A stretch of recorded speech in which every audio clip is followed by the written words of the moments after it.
तो बहराइच में क्या हुआ? बहराइच में हिंसा कैसे भड़की? बहराइच के हिंसा के गुनहगार कौन है? ये तमाम सवाल, लेकिन बहराइच कांड की सच्ची गवाही आज हम आपको एबीपी न्यूज पर बताने जा रहे हैं। लेकिन इसी बीच बहराइच हिंसा से जुड़ी हुई एक बड़ी खबर आपको बता देते हैं। देखिए, एबीपी न्यूज पर बहराइच हिंसा का पूरा सच, रामगोपाल मिश्रा की मौत की पूरी सच्चाई एबीपी न्यूज से बहराइच के सीएमओ ने बताई है। रामगोपाल को 25 से 30 छर्रे लगे थे। सीएमओ ने बताया ज्यादा खून बह गया था, जिसकी वजह से रामगोपाल की मौत हुई। मौत की वजह शॉक और हेमरेज बताया गया है। सीएमओ की तरफ से ये तमाम जानकारी दी गई। पैर में चोट और जलने के निशान पाए गए। रामगोपाल के नाखूनों पर भी चोट के निशान मिले। सीएमओ ने बताया कि आखिर रामगोपाल की मौत की वजह किस तरीके से, पूरा शरीर लहूलुहान था, जख्म कहां-कहां थे, 25 से 30 छर्रे लगे हुए थे।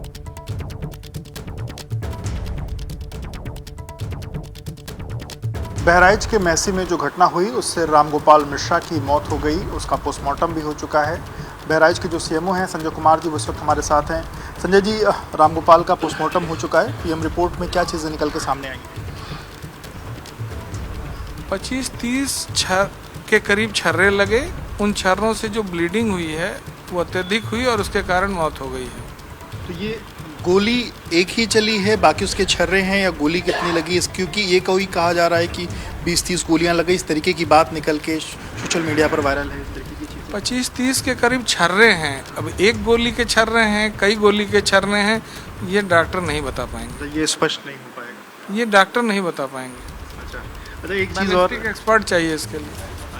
एक चीज़ और, उसके पैर के जो नाखून हैं उनके निकालने की बात कही जा रही है। क्या पीएम रिपोर्ट में ये चीज़ें हैं कि पैर के नाखून निकाले गए? मेरी जानकारी के हिसाब से उनके दोनों अंगूठों में, पैर के अंगूठों में बर्न इंजरीज हैं और प्लस नाखूनों में थोड़ी चोट सी है।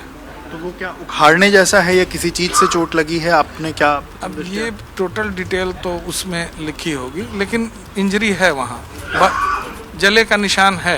तो जलाया गया हो सकता है, मतलब जलने का निशान जलाने पर ही आएगा, मतलब जलाने की कोशिश थी, ऐसा कहा जा सकता है? अब ऐसा हो सकता है। कुछ और भी निशान, ये कहा जा रहा है कि कुछ और धारदार हथियार से भी कुछ वार किए गए शरीर के किसी और हिस्से पर, ऐसा भी कुछ देखा आपने? ना, ऐसी जानकारी नहीं है। और डेथ का कारण क्या है? डेथ का कारण है शॉक एंड हेमरेज, अत्यधिक रक्तस्राव, उसके कारण मृत्यु। मतलब अधिक जो छर्रे लगे उनसे जो रक्तस्राव हुआ उसके बाद? छर्रे लगे, शरीर के अंदर गए, उसके कारण ब्लीडिंग हुई है, बाहर भी हुई है, अंदर भी हुई है, उसके कारण डेथ हुई है। लेकिन और कोई चोट के निशान, मतलब गोली लगने के जो छर्रे हैं और जो पैर के, उसके अलावा और कोई आपके हिसाब से निशान? बाएं आँख के ऊपर एक किसी ब्लंट ऑब्जेक्ट से। कहाँ पे? बाएं आँख के ऊपर। बाएं आँख के ऊपर ब्लंट ऑब्जेक्ट से भी मारा गया? हाँ। एक निशान है। एक निशान है। वो गहरा है काफ़ी, मतलब गहरा है? बहुत गहरा नहीं है। तो आपने सीएमओ को सुना, बताया सीएमओ ने किस तरीके से मौत की वजह क्या रही, जब लाया गया था रामगोपाल मिश्रा को तो उस वक्त क्या कंडीशन थी। ये तमाम बातें और इसीलिए महत्वपूर्ण हो जाती हैं कि आखिर उस दिन हुआ क्या, किस तरीके की बर्बरता। इस पर बात करने के लिए हमारे संवाददाता विवेक राय बहराइच से इस वक्त लाइव मेरे साथ जुड़ गए हैं। विवेक, सीएमओ ने पूरी जानकारी दी आपको। आप जब बातचीत कर रहे थे, ये साफ समझ आ रहा था कि कैसे पूरी साजिश की बात तो अभी इसमें कही जा रही है, लेकिन रामगोपाल मिश्रा के साथ कितनी बर्बर तरीके से मारपीट हुई, उनके साथ किस तरीके की चीजें की गई, और यही वजह रही कि शॉक और हेमरेज, जिसके बाद नहीं बच सके रामगोपाल मिश्रा। जब बिल्कुल देखिए, बर्बरता की कहानी 13 तारीख से ही अलग अलग सोशल मीडिया के माध्यम से, अलग अलग वीडियोस के माध्यम से तो लोग देख ही रहे थे, पर क्या असली कहानी थी, कितनी गोलियां लगी, इसको लेकर तमाम कयासबाजी चल रही थी कि कितने राउंड गोलियां चली हैं। उसको लेकर के आज सीएमओ ने साफ किया कि 25 से 30 छर्रे लगे होने की बात है। हालांकि गोलियाँ कितनी चली इस पर भी स्पष्ट उनका कहना है कि जो बैलिस्टिक एक्सपर्ट हैं वो इस पर स्पष्ट जो राय है वो दे सकते हैं। हालांकि आपको बताऊं, मैंने और भी जो लोगों से बात की उसमें उनका ये कहना है कि जिस कारतूस से ये गोली चली है वो 12 बोर की कारतूस थी और उस 12 बोर की कारतूस में 80 से 100 छर्रे एक गोली में होते हैं, एक कारतूस में होते हैं। तो इस कारण एक गोली से भी इतने छर्रे लग सकते हैं या अन्य गोलियां भी लग सकती हैं।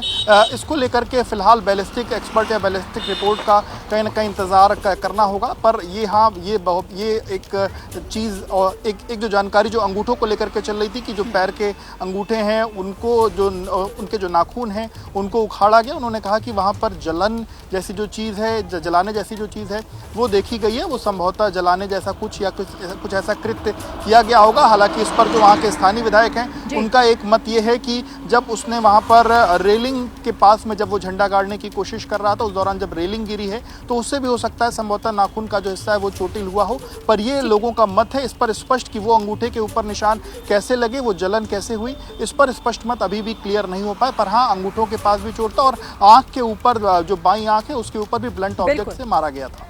विवेक, आप रहिए मेरे साथ। देखिए, कई सवाल जिनका जवाब मिलना अब भी बाकी है और हमारे संवाददाता वीरेश पांडे भी हमारे साथ जुड़े हुए हैं। वीरेश, ये तो देखिए सीएमओ ने बताया कि क्या कुछ हुआ, किस मौत की वजह क्या रही, कितने छर्रे लगे, लेकिन अब ये काम जांच एजेंसियों का है कि इस रिपोर्ट के बाद जो सवाल उठ रहे हैं कि क्या गोली एक ही कोई चला रहा था, आखिर इसके पीछे की वजह क्या है, वो जलने के निशान क्या है, क्या वाकई मकसद कुछ और था, ये तमाम सवालों का जवाब इंतजार है उस रिपोर्ट का जो जांच एजेंसियों की तरफ से अब दी जाएगी।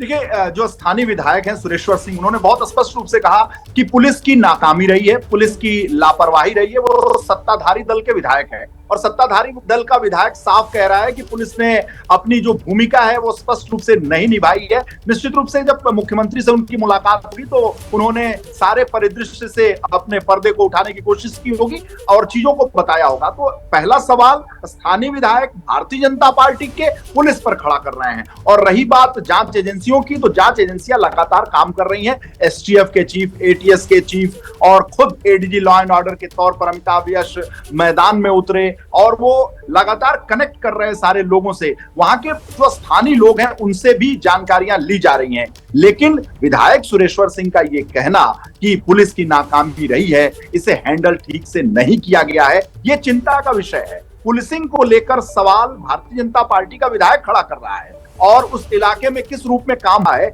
ये सवाल बड़ा सवाल है। एजेंसीज अपना काम कर रही हैं। ये घटना हो गई, घटना होने का कारण क्या है वो पुलिस को इसके लिए जिम्मेदार मान रहे हैं। तो अब सवाल ये होता है कि पुलिस पर एक्शन कब लेंगे मुख्यमंत्री योगी आदित्यनाथ। और बड़े अधिकारियों पर, छोटे अधिकारियों पर एक्शन हो गया। छोटे छोटे जो पुलिस कांस्टेबल हैं, एसएचओ हैं, चौकी प्रभारी हैं, उन पर तो सीओ पर कार्रवाई हो गई। लेकिन क्या जिम्मेदार केवल ये छोटे लोग हैं या इनसे बड़े आला अधिकारी जो इंटेलिजेंस है वो पूरी तरीके से फेल है। बात कर रहे हैं किस तरह की जब भी घटनाएं होती रही हैं, ऐसे मामलों में त्वरित कार्रवाई छोटों के खिलाफ तो हो जाती है, लेकिन आखिर बड़ी मछलियां कौन सी हैं उन तक पहुंचना मुश्किल और एक चुनौती भी होती है। अब देखना होगा कि इस मामले में उन तक कब पहुंचा जाएगा। बहरहाल